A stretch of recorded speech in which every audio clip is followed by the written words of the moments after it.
Ejecutivo presenta.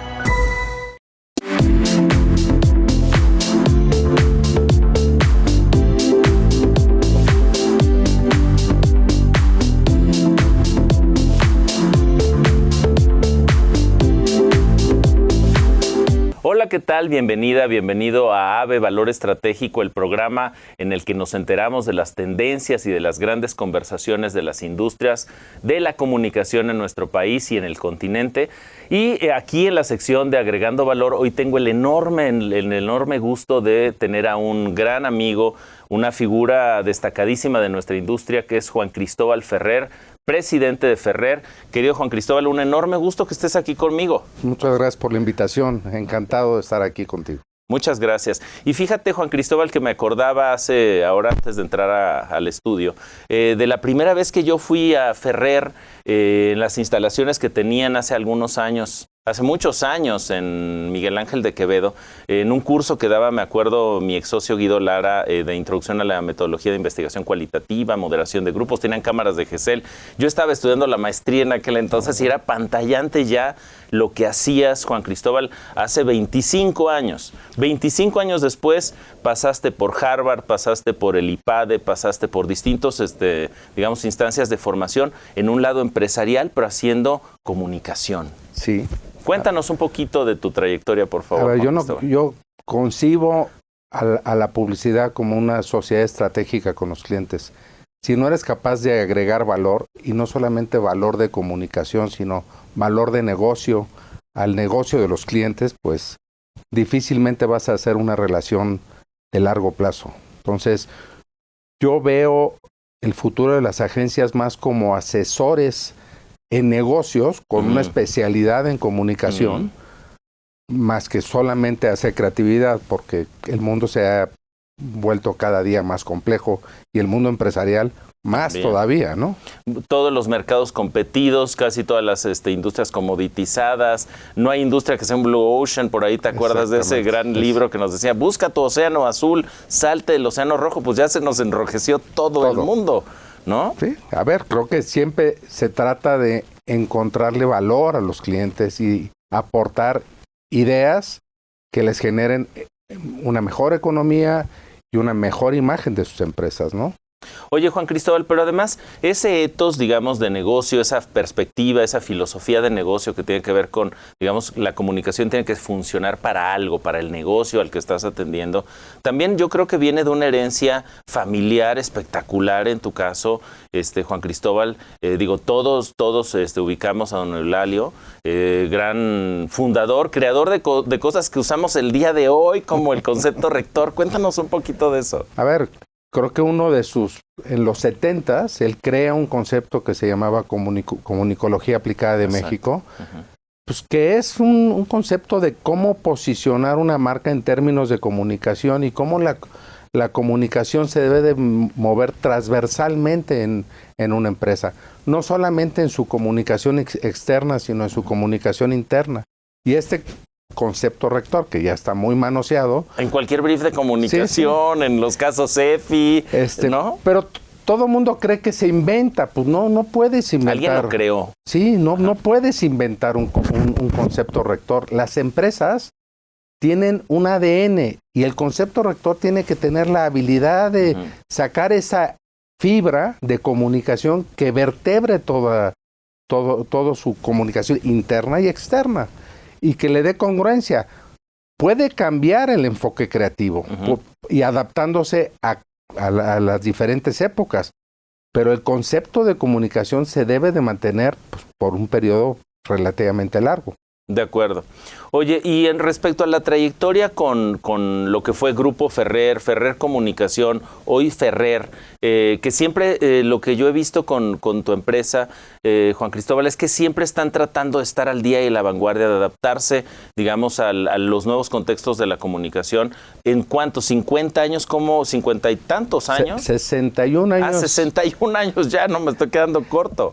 Ferrer nace como Publicidad Ferrer en 1960, aunque mi papá llevaba 10 años o 15 años con una agencia que se llamaba Anuncios Modernos. Entonces, Anuncios Modernos. Entonces, si le sumas, pues son 70 y tantos. Sí. Pero bueno, Publicidad Ferrer Ferrer tiene 61 años. 62 años cumplimos en octubre. Pero además manteniéndose al día de la vanguardia. Sí, a ver, al principio era Grupo Ferrer y entonces había varias empresas, había una empresa editorial, había una empresa de diseño, una agencia de publicidad, comunicología. Era en los 80, 70 donde había este concepto de holding como empresa. Sí. El full service como concepto, que es una sola tienda para tu cliente para que no vaya a buscar ninguna otra puerta. One stop shop, como dicen los gringos, ¿no? Exacto.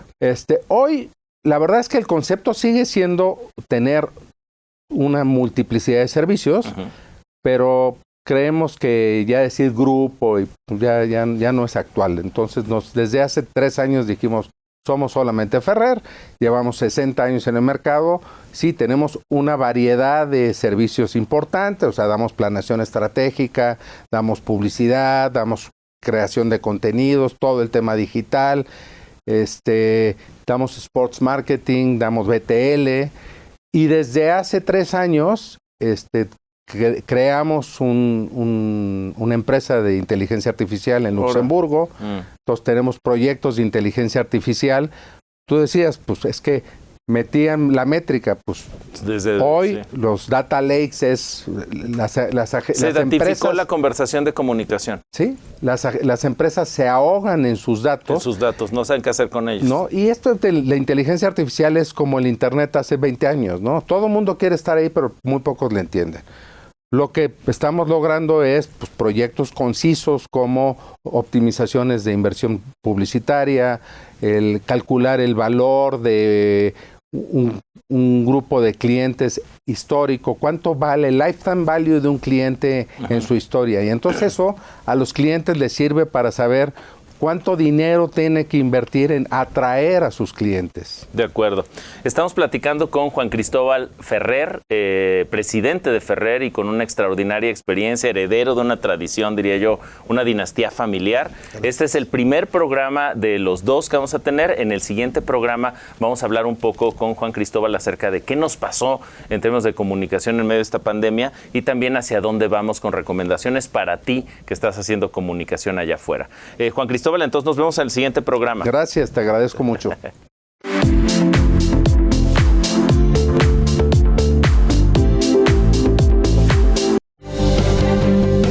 Presentamos Silapsti, la solución en gotas y auxiliar en tratamientos para el control y baja de peso. Cada frasco de Silapsti contiene la cantidad perfecta de Fucus, Frángula, Hinojo, Abedul. La mezcla de estas sustancias de origen 100% natural dan como resultado un medicamento herbolario que puede ser usado por personas con sobrepeso, alimentación sana, ejercicio, decisión de cuidarte y Silapsti para controlar tu peso.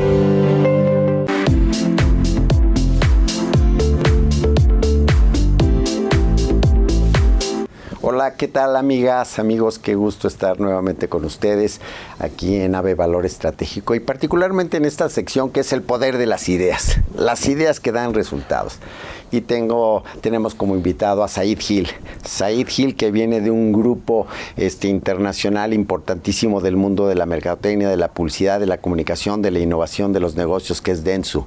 Pero no, a mí más que presentarte, decir de tus puestos, a mí me gustaría que antes que nada que nos platicaras toda tu trayectoria. Déjenme nada más un antecedente.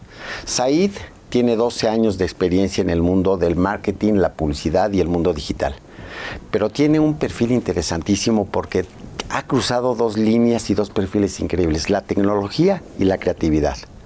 Porque la tecnología sin creatividad no funciona. Y hoy la creatividad tiene que estar apalancada en la tecnología. Entonces es un binomio perfecto, ¿no? Entonces esta experiencia de Said y sobre todo en función de resultados de negocio va a ser muy importante. Platícanos, Said, un poco tu rol, tu posición ahora que ocupas en Dentsu, y además este rol cómo está llevando a que haya resultados de negocio en las marcas que están trabajando con ustedes. Totalmente. Primero que nada, muchísimas gracias, Sergio, por la invitación. A ver, yo tengo el enorme gusto de poder decir que lidero la línea de servicio creativa en Dentsu, ahora llamada Dentsu Creative. Y nada, evidentemente creo que en este histórico, como bien mencionabas, yo empecé en su momento en agencias de comunicación, digamos de comunicación mucho más enfocado en temas de creatividad, en aquel entonces en JWT o Walter Thompson. Después tuve oportunidad de pasar por algunas agencias digitales, de en algún momento empezar o crear una agencia propia.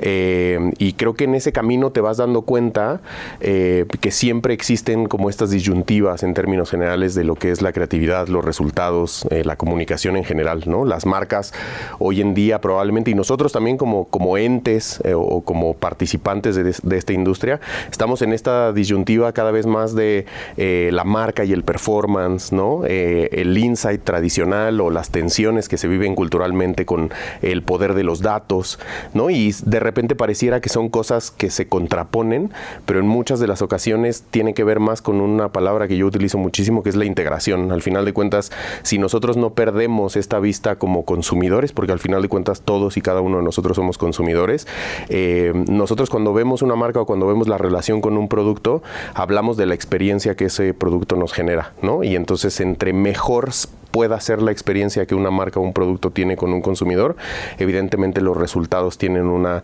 mayor validez y tienen un mayor futuro en términos generales. Oye, pero algo interesante, 12 años de experiencia en este mundo digital, por supuesto, en donde se aceleró con la pandemia. ¿Qué pasó antes de esta pandemia? ¿Dónde estaba este mundo de la creatividad digital?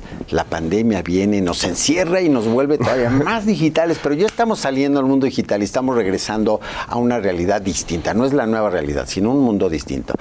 Ahí que estás encontrando y que han encontrado ustedes, pero sobre todo viendo esta historia, pero después, ¿cuáles son las grandes oportunidades? ¿O hay oportunidades? ¿Cómo lo ves? ¿Cómo estás sintiendo? A ver, yo creo que la pandemia lo que hizo en términos generales fue acelerar algo que yo le llamo adopción.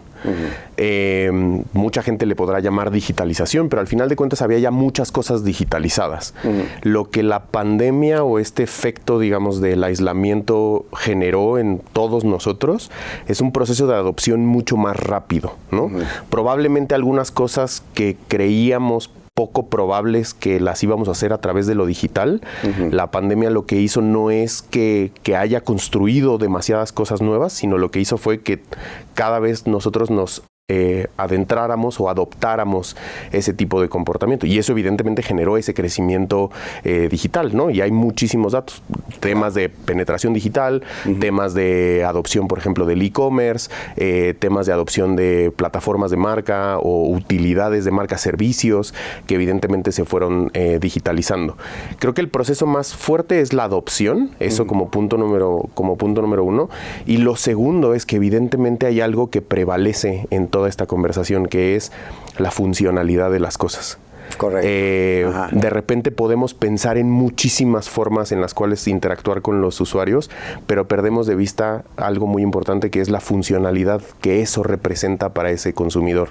Y creo que evidentemente la parte digital y la tecnología está hecha, y su razón de ser es para que esa funcionalidad prevalezca, ¿no? Sí, y ahí es donde entonces el entorno creativo lo que hace es construir una narrativa a raíz de esa funcionalidad o en torno a esa funcionalidad que estamos buscando cumplir, ¿no? Claro. Hay dos cambios fundamentales. Ahora has hablado de la persona, el consumidor, como el centro de nuestra conversación, ¿no? ¿Qué es lo que está dando resultado? ¿Qué han visto ustedes que a las marcas les está funcionando en esta nueva? Sé que cada marca tiene un perfil distinto de audiencias, sí, ¿no? Pero seguramente habrá algo que esté funcionando en lo general y sobre todo a partir del mundo digital. ¿Cuáles han sido los grandes retos y cómo realmente alcanzar estos resultados de negocio en un mundo donde hay incertidumbre, donde hubo la incertidumbre, pero creo que hoy estamos todavía en un periodo de incertidumbre por el aspecto económico global, etcétera? ¿Cuáles son los grandes retos para las marcas, las agencias, para hacer un trabajo efectivo? Yo te diría que hay, en mi opinión, 3 grandes puntos. El primero es que todos, al final de cuentas, dentro de este ecosistema de comunicación, dentro de este ecosistema digital, estamos trayendo a la mesa un concepto que tiene ya varios años y que por mucho tiempo algunas personas fueron muy incrédulas, que es la economía de la atención, ¿vale? Todos estamos peleando por la atención de las personas o de los consumidores. Entonces, para mí es muy importante, eso yo lo ato a un tema de la relevancia cultural. Claro. El entorno en el que una marca o una compañía es relevante culturalmente en el día a día de las personas. Y eso se construye también con comunicación. Y ahí es donde podemos hablar de temas de marca y de ecuación de marca, de lo que una marca representa dentro de un entorno específico. Lo segundo tiene que ver con, en mi muy particular punto de vista, es menos es más. No por hacer muchísima comunicación significa que vas a ser más relevante.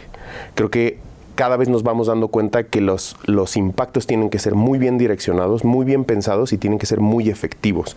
Que nosotros mismos no pulvericemos esa ecuación como tal de marca dentro de un ecosistema. Y el tercer punto me parece que es evidentemente la captación de los datos que las marcas pueden hacer. Todos estamos peleando por los datos. Claro. Y al final de cuentas los datos propios se vuelve un mecanismo muy interesante, no para simplemente elevar el performance, sino para empezar a generar un propio entendimiento de lo que es mi marca, lo que es el consumidor y dónde están esos puntos de conexión específicamente. Claro. No, bueno, creo que estás tocando un tema que es fundamental. Yo en muchas entrevistas he dicho que la data es el petróleo del futuro, ¿no? Pero el petróleo del futuro hay que explotarlo, ¿no? Sí. Hay que sacarlo. Pero bueno, pues aquí concluimos esta primera parte y yo creo que tenemos mucho que conversar.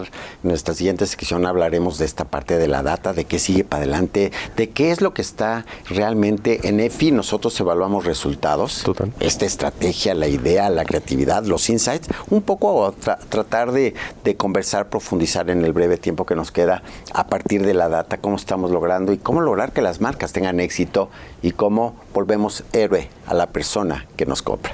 Pues muchas gracias, mi querido Said, gracias a todas, a todos. Seguimos aquí en esta conversación, un gusto estar con ustedes y nos vemos en la próxima semana con Said Gil, profundizando alrededor de estos grandes temas. Said, muchísimas gracias. Encantado, muchas gracias.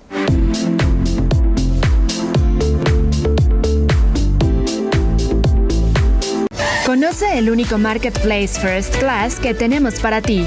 Encuentra lo que deseas en cualquier momento y desde cualquier lugar en mishop.com.mx. Visítanos y comienza a disfrutar de nuestros más de 500 productos de primera calidad. Tus compras por internet nunca te habían dado tanto prestigio.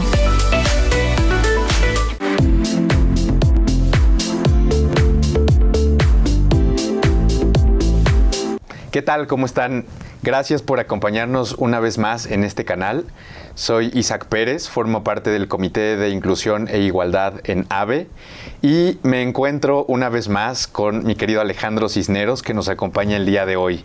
Bienvenido. Muchas gracias por la invitación. Al contrario, gracias por participar en este espacio.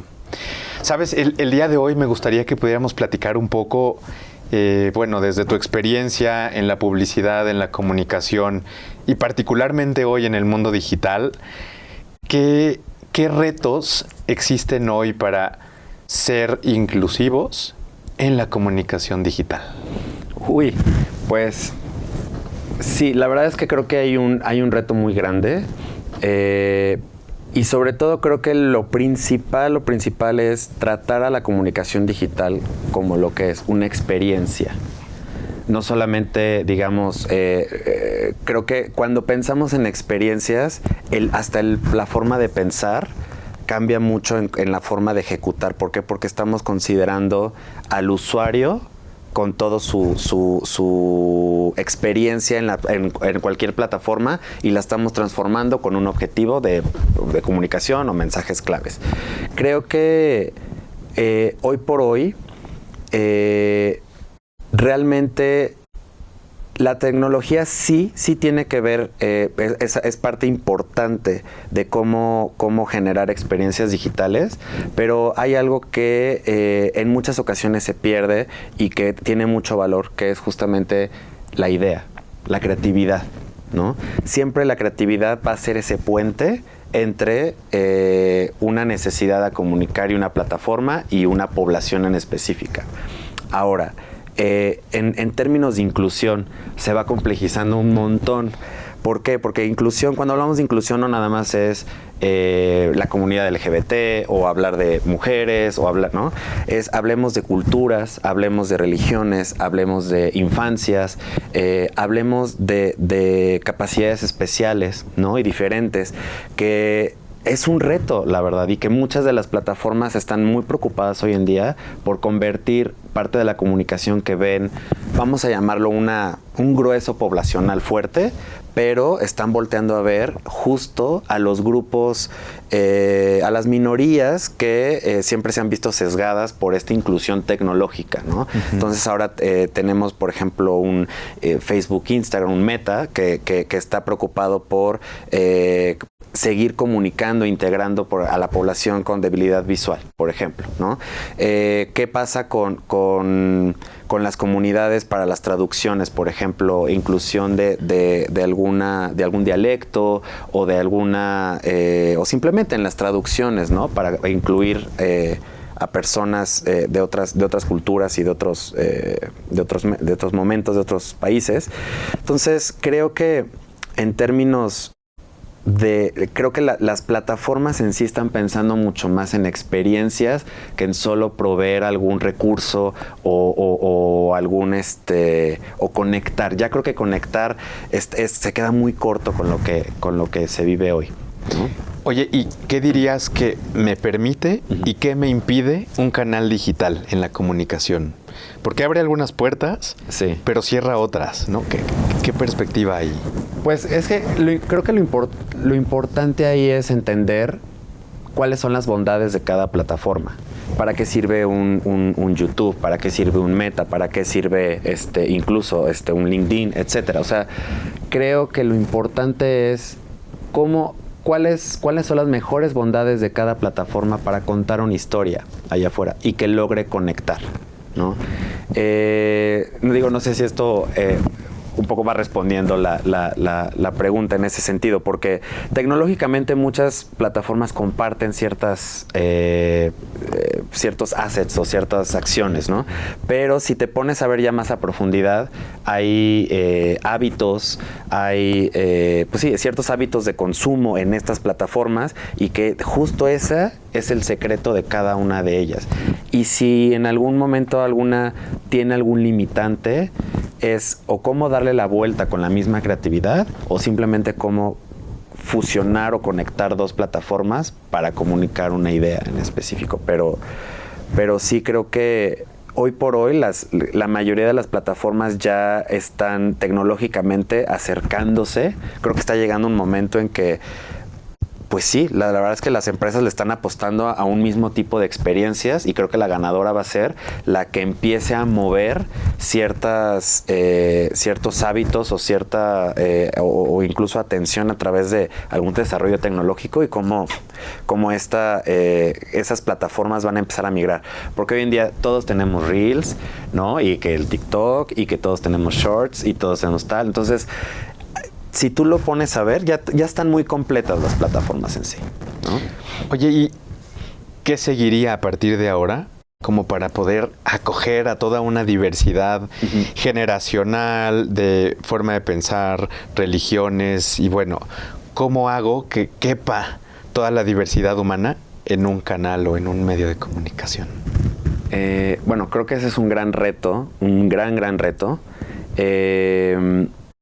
Sí existen las, digamos, dentro de cada plataforma creo que existen ciertas formas de conectar, ¿no? Con diferentes comunidades, pero creo que la historia que cuentas y la creatividad que tienes para desarrollar esa idea, para mí es principal.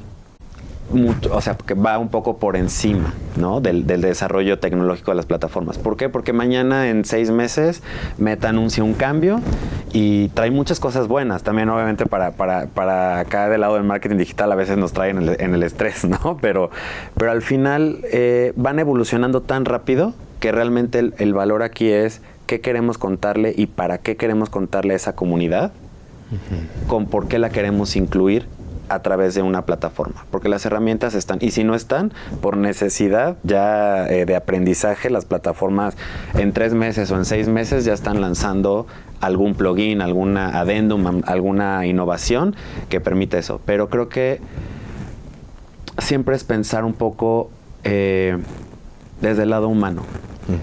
Es eso realmente, traducirlo al lado tecnológico no es que sea fácil, claro que hay todo un equipo trabajando detrás de eso, pero lo importante es cómo nos comunicamos nosotros con otros humanos, ¿no? Con otros seres vivos, y creo que eso es parte de la inspiración para que las plataformas justo vayan adaptándose a las necesidades de inclusión. Y si hoy en día estamos preocupados e interesados en generar una comunicación mucho más para todos, ¿no? Para todes, todas, pues que realmente podamos, que las plataformas están justo viendo ese tipo de intereses para generar una mejor vía para conectar.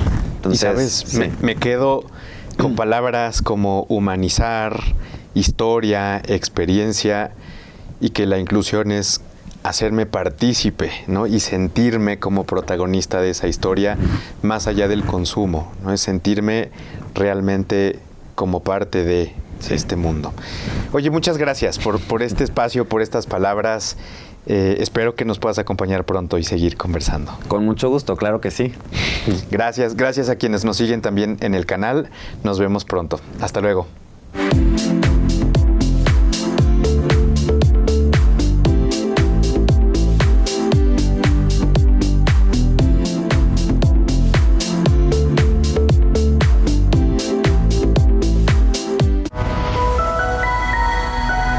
Mundo Ejecutivo presentó